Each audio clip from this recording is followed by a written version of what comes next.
Bob planes his own wood, in this case red oak. It's more work, but the rough cut boards are less expensive. The boards aren't always straight.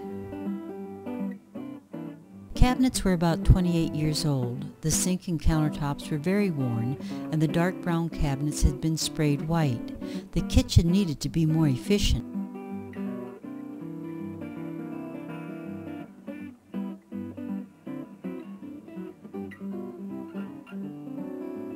First, Bob starts by disconnecting the plumbing, removes the sink, then lifts off the countertop.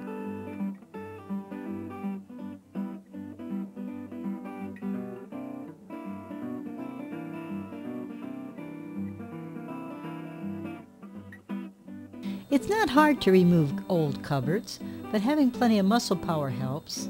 The cupboards come out the same way they went in, one nail or screw at a time. A big sledgehammer helps too. To remove the texture off the backsplash area, Bob used an electric hand sander attached to the shop vac.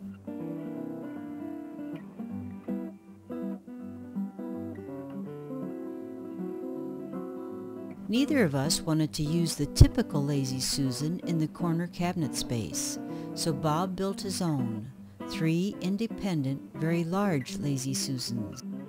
Bob has his own unique way of building, as do most self-taught builders. It may not be by the book, but whatever he builds always comes out looking great.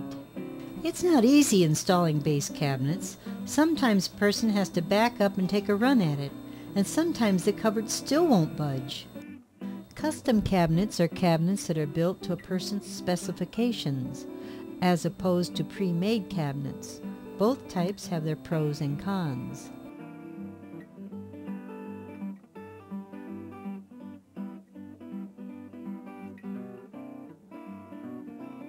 Perfection isn't possible, but excellence is, and the number of tries don't count.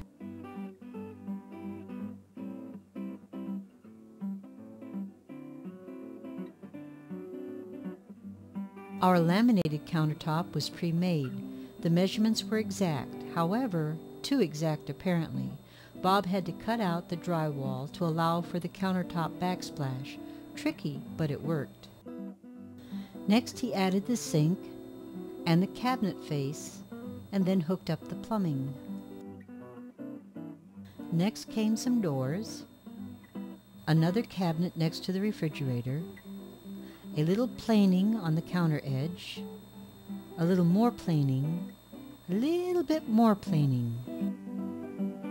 Then he replaced the stove, and voila, there it is. The installation is half finished.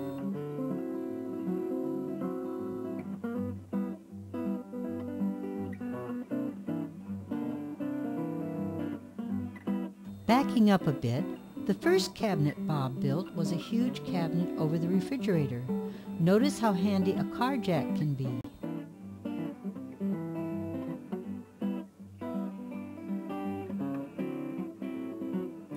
Finally, the upper cabinets. Starting in the corner, good idea. Not willing to lose the corner space way in the back, we left the sides of the adjoining cabinets open. Getting some of the upper cabinets to snug the ceiling wasn't too hard with the handy car jack. Adding shelves and doors.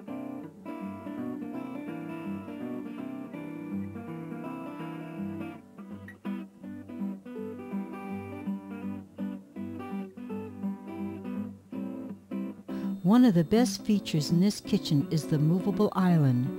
The 2 very large deep drawers are excellent for pots and pans. The added drop leaf is great additional eating space, or a terrific cutting table for arts and crafts or sewing.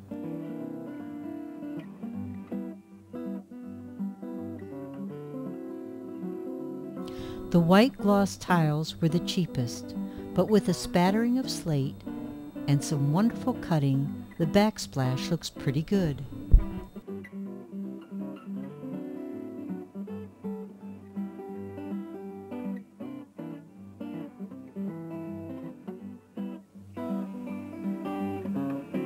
The sink faces the wall.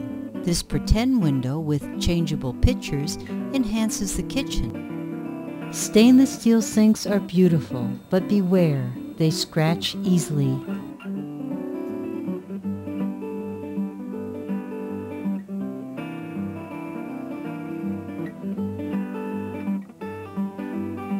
Putting the finished touches above the sink, I asked my husband to cut a hummingbird pattern in the connecting board. What better place to show off his scroll saw cutting skills?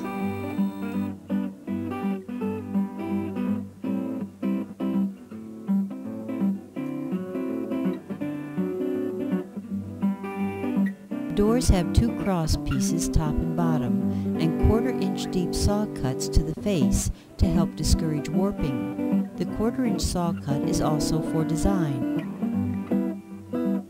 A flat surface door is the easiest to keep clean.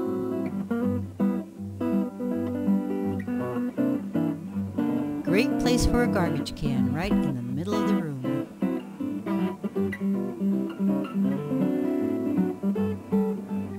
There you have it, our new kitchen. A lot of planning, a lot of work, and many discussions, but it was well worth it all.